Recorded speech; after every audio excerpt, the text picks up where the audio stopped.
हाँ हेलो, कौन बोल रहा है? प्रणाम ससुर जी, मैं आपका दामाद सुखी लाल बोल रहा हूँ। हाँ बोलो जमाई बाबू, घर में सब आनंद मंगल है ना? कहने का मतलब हमारे बेटी शांति के साथ तुम खुश हो ना? यही तो रोना है बाबूजी, आपकी बेटी तो बस नाम की शांति है और उसने तो मेरा जीना हराम करके रखा है। तुम ऐसा क्यों बोल रहे हो जमाई बाबू?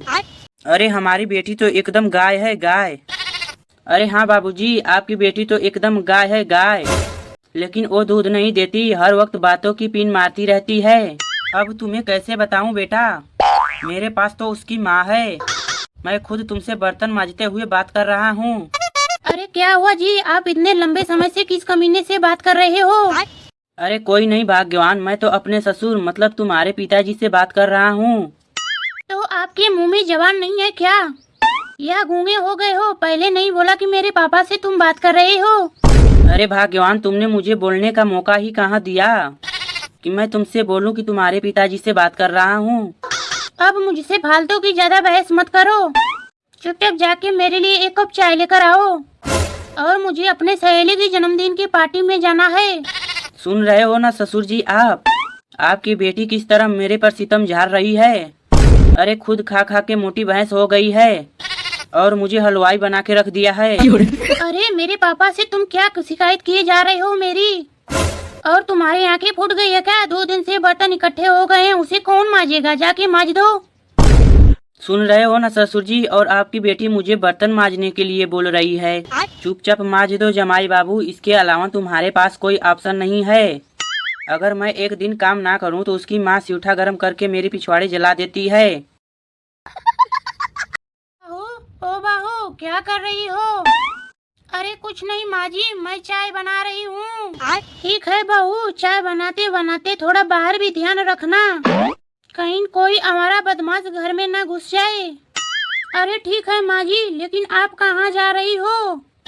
अरे बहू, पड़ोस में एक बूढ़ी दादी मर गई हैं, मैं उन्हीं के यहाँ जा रही हूँ। क्यों माँ जी, आप वहाँ जाके जो दादी जी मर गई हैं उन्हें जिंदा कर दोगी क्या? अरे नहीं कलमोही, उनके परिवार वाले लोगों का रो रो के बुरा हाल हो गया है, इसलिए मैं उन लोगों को कल्पना दे के आऊंगी। तो हमारे मोहल्ले में और कोई सारे लोग हैं, वहाँ पे भी वो लोग भी चले जाएंगे, और आपका जाना वहाँ पे कोई जरूरी नहीं है। अगर कल के तुम मर गई तो हमारे घर कोई नहीं आएगा, तो हम लोगों को बुरा नहीं लगेगा। अबे खड़ूस बुढ़िया, ये क्या बोल रही हो? मैं क्यों मरूं? मरने की उम्र तो तुम्हारी है। अरे चुप हो जा बदतमीज, वरना मैं तेरी जबान खींच लूंगी। और आप भी ज्यादा काव काव मत करो, वरना मैं भी आपका गला घोट दूंगी। अरे शांति, क्या बात है, तुम माँ से इस तरह बदतमीजी क्यों कर रही हो?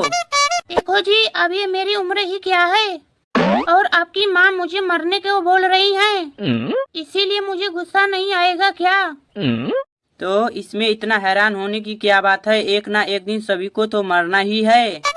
अरे समय से मरे वो एक अलग बात है, लेकिन कहीं तुम्हारी माँ की बोली सच हो गई, फिर रणवे हो जाओगे। देख शांति, तू ज्यादा फालतू की बात मत कर, वरना मैं मार के तुम्हारा मुंह तोड़ दूंगा। जो चले हो मेरी मुंह तोड़ने। पापा, ओ पापा, बाहर निकलो। क्या हुआ नालायक, तू इतना शोर क्यों मचा रहा है? अरे पापा देखो तो, हमारे उम्र के लड़के लड़कियां धूमधाम से होली खेल रहे हैं, और एक मैं अकेला हूँ, ना मेरे पास रंग है ना गुलाल। अरे बेटा देख, तो मेरे पास 1 रुपया भी नहीं है। बेटा तू एक काम कर, जले हुए आयल ले जाके सब पर छिड़क दे और तू भी मना ले धूमधाम से होली।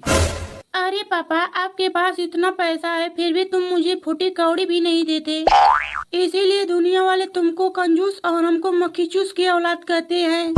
अरे बेटा तू एक काम कर, फूटी हुई ईंट ले और उसे सिलवट्टे पे पीस के उसे पानी में घोल के छान ले, और कोई पूछे तो उन सब लोगों से बोल देना मेरे पापा मुझे लिए स्पेशल शहर से लेकर आए हैं रंग।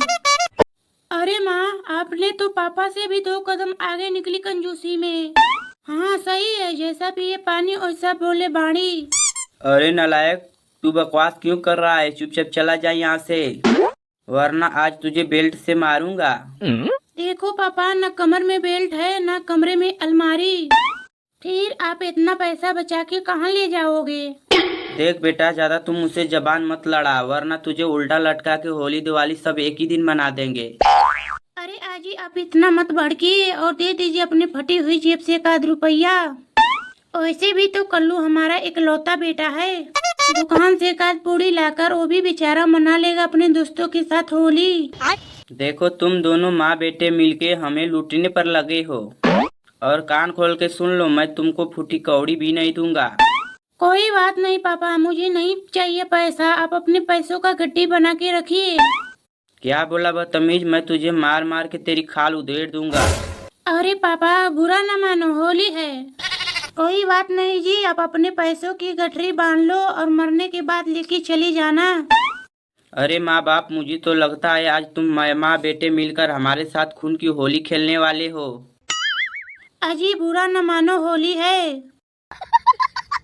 बड़े दिन के बाद आई है होली, सोचो इतना दिन से मुझे था इंतजार इसका। आज मैं जी भर के पीऊंगा, है किसी के पिछवाड़े में दम जो मुझे रोक सके। ये क्या है जी, होली के दिन भी आप सड़क पे बैठ के तमाशा बना रहे हो? आज तो कम से कम घर पे बैठ के पी लेते। तेरी माँ की आंख साली, तू मुझे फालतू की बकवास पतरा मत सुना, और ला अपने पॉकेट से मुझे 500 की बत्ती निकाल के दे। आज मैं जी भर के पीऊंगा।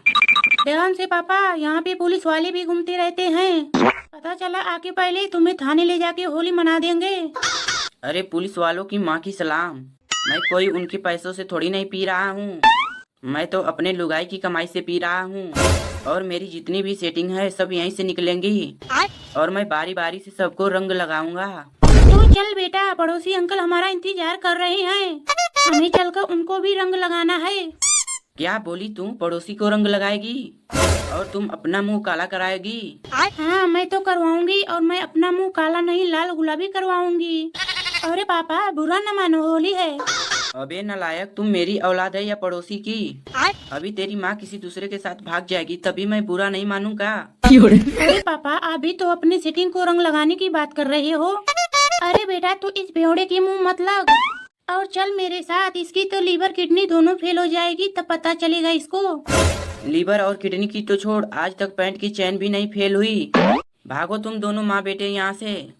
अरे पापा, आप इसी तरह रोज पीते रहोगे तो लगता है आपका जल्दी यमलोक का टिकट कटने वाला है। खामोश नालायक, तुम माँ बेटे यही चाहते हो कि मैं मर जाऊं, लेकिन मैं किसी के बदुआ से मरने वाला नहीं हूँ, बल्कि मैं तो और अमर हो जाऊंगा। बच्चे की बात का बुरा न मानो, होली है। अरे लहसुन, मैंने सुना है कि तुम बैगन से शादी करने जा रही हो। अरे हाँ, तुमने बिल्कुल सही सुना है प्याज भैया। देखो रानी, तुम मुझे इस तरह भैया मत बोलो। ये कौन सी बात हुई, तुम्हें भैया नहीं तो क्या सैया बोलो? हाँ तो बोल दो ना सैया, वैसे भी मैं तुमसे प्यार करते हैं। देखो प्याज, तुम हद से ज्यादा बोल रहे हो, मेरे सामने तुम्हारी औकात ही क्या है कि जो मैं तुमसे प्यार करूं? देखो, औकात की बात मत करो रानी, हमारे बिना इस संसार में तुम्हें ना मान ना सम्मान मिलेगा। देखो प्याज, मुझे कोई तुम्हारी मान सम्मान की जरूरत नहीं है, मैं अपने आप में एक बड़ी हस्ती हूँ। मैं जहाँ पर भी जाती हूँ मुझे देखने के लोगों भीड़ लग जाती है। देखो रानी, तुम इतना ना अकड़ो, तुम भी हमारी तरह एक मामूली सब्जी ही हो, कोई देश की प्रधानमंत्री नहीं हो। मैं कुछ नहीं बोल रही हूँ तो इसका मतलब तुम कब से बकर बकर किए जा रहे हो? हाँ हूँ मैं देश की प्रधानमंत्री। अब बोल तुम क्या कर लोगे? अरे प्याज, तुम सुबह सुबह किस भिखारी के मुँह लग रही हो? देख बैगन कालिया, खबरदार तुमने मुझे भिखारी बोला तो मैं तुम्हें बीच में पकड़ के काट डालूंगा। अरे आया मुझे बड़ा काटने वाला, तुम जानते नहीं हो क्या, मेरे साथ 8 बॉडीगार्ड घूमते रहते हैं। हाँ हाँ, मैं तुम्हें ही भी जानता हूँ, तुम इतना मत अकड़, एक मामूली सा सब्जी ही है, कोई जिले का कलेक्टर नहीं है। अरे गंडे की सूरत तेरी, क्या पता मैं तेरे जिले का ही कलेक्टर हूँ, और मुझसे बदतमीजी करने के आरोप में मैं तुझे जेल भेजवा के रहूँगा। ना किसी का लेना ना किसी का देना, अपने मौज में मस्त रहना।